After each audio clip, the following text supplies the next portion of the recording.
ଯାତ୍ରୀବାହୀ ଅଟୋ। ଅଟୋରେ ରହିଛି ଟିଭି ଓ କୁଲରର ବ୍ୟବସ୍ଥା।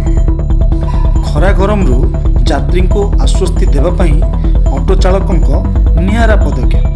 ନିଜ ଅଟୋରେ ଯାତ୍ରୀଙ୍କ ପାଇଁ କୁଲର ଟିଭି ବ୍ୟବସ୍ଥା କରି ଚର୍ଚ୍ଚାରେ ଅଟୋ ଚାଳକ।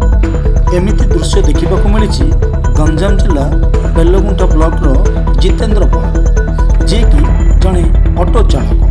ଗତ 6 ବର୍ଷ ହେବ ସେ ଅଟୋ ଚଳାଇ ନିଜ ପରିବାର ପ୍ରତିପୋଷଣ କରୁଛନ୍ତି। ସେ ନିଜ ରୋଜଗାର ବଢ଼ାଇବା ପାଇଁ ନିଆରା ଭାବରେ ଏକ ଅଟୋ ପ୍ରସ୍ତୁତି କରିଛନ୍ତି, ଯେଉଁଥିରେ ଟିଭି, କୁଲର, ଫ୍ୟାନ୍ ଭଳି ବିଭିନ୍ନ ପ୍ରକାର ସୁବିଧା ଯାତ୍ରୀଙ୍କ ପାଇଁ କରିଛନ୍ତି। ଯାହାରି ଫଳରେ ସେ ଅଧିକ କିଛିଟା ରୋଜଗାର ହେବା ସହ ଚର୍ଚ୍ଚାରେ ଅଛନ୍ତି ଜିତୁ ଭାଇଙ୍କ ଅଟୋ। ଏହି ଅଟୋରେ ବସିବା ପାଇଁ ଗ୍ରାହକଙ୍କ ଭିଡ଼ ମଧ୍ୟ ଜମିଥାଏ।